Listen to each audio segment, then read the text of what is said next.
back, everyone. Time now is 7:49 on our Wednesday morning, and it is Pride Month, and we are celebrating here in the CW San Diego by going beyond the rainbow to highlight the local events happening right here in San Diego. Now, the San Diego Black LGBTQ Coalition is hosting their third annual Black Pride event, and this year they're celebrating Black joy, renaissance, and self-love. Joining us live this morning, Raquel Spencer and Jordan Daniels to tell us about the history of Black Pride and what they have in store for this week. A lot of excitement building for the third annual Black Pride. Yeah, excited that's to have amazing. both of you. Thanks for being with us. Thank you. Thanks for having us. Want to start off with what Black history and Black LGBTQ history has looked like here in San Diego, around the country. Could you give us a little summarization?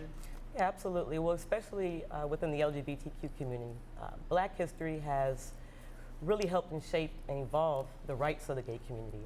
Going back to Stonewall, the very beginning of our civil rights movement, some of that was started by a Black woman, also Marsha P. Johnson. Marsha P. Johnson, absolutely right. So we've had a very, very big impact on the LGBT community as a whole, but it's especially coming from the angle of being Black in the LGBTQ community. I feel like one thing that's interesting, and one thing that I remember hearing is when you grow up in a family of a certain culture, you can learn from your parents, your grandparents about the history of your culture.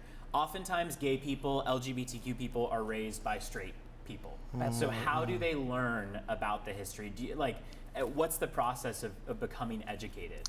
Ooh, that's a really good question. I mean, I would say for myself, I grew up in a super diverse area up north in the Bay Area, and queer history is not part of our standard school learning. But I came out at 15, and so really, I think to your point about being raised as straight people, queer folks have so much chosen family in their lives, and so we really identify with building relationships and learning about ourselves through them. I think it begins with a history of self and where we fit into a queer context or a trans context, and then we figure out we dive deep into the history that is out there, and then we find out more history. I mean, it's a really interesting thing. I love that question. And I think your coalition is a good place for people to start too, if they feel like they don't know enough, or they just want to mix with people who are like them, right? Yeah. Like, you're able to bring about a group of people who are already minorities in our community and give them a sense of community, right? The coalition? Absolutely, yeah.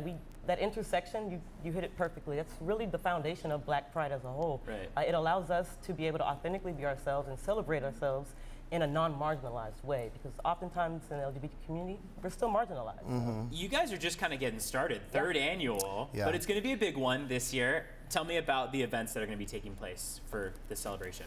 Exciting year. Just want to mention that when we first started out, we only had a one-day event. This year, we've got 4 days. Ooh, there we go. A full weekend. It's going to be a ride. Yeah. Absolutely. So we're starting off tomorrow with our mixer. It's free. Okay. It's free, it's open to all, of course, allies as well. We're going to be presented with 2 free drinks when you come in. Amazing. But it's a big party, just come celebrate. We want the community to come connect, have a great time to kick off our Black Pride weekend. It kind of makes it easy for people to meet new people, to celebrate. It's obviously a mix of social justice and, there's still a mission and a cause, but also a celebration of how far we've gotten. There are also more events, right? Yes, absolutely true. Now, we'll say to that point, I mean, the mixer is a great entry point into the coalition, who we are as a team, but also as a Black queer and trans community here in San Diego. Friday we're doing a mini ball. It's maybe the Back Volume 4. If people have watched the show Legendary or Pose or the film Paris and Burning, we get houses. It's in partnership with the legendary mother Tiana of the House of Saint Laurent. The House of Balenciaga comes. I mean, just like Vogue's the house. It's amazing. Saturday we have a day party at Rich's in San Diego in Hillcrest. It'll be all day. Then Sunday we have a pool party at Estate in Chula Vista, which will be amazing. So, as Raquel said, it's our first time having a full maximum weekend of centering Black experiences and Black joy. We have our work cut out for us. It's going to be so special, amazing to do it together. Remind us of where people can go for more information. Do people need to buy tickets in advance? Please just reach out to us on Instagram. Our site is SDB LGBT Coalition. We also have Eventbrite, where our tickets are located, as well as our website. Yep. Or you can find our Instagram as well, which I think is also SDB LGBTQ Coalition on Instagram. You find everything to our link in bio. Love it. I'm so excited for you guys. We hope to see you there. And everyone's welcome to come. So if we don't see you there, I'll be like, where you at? I'll get you a little text. Where you at? We have a quick break in store. We're going to be right back after this. Stay with us.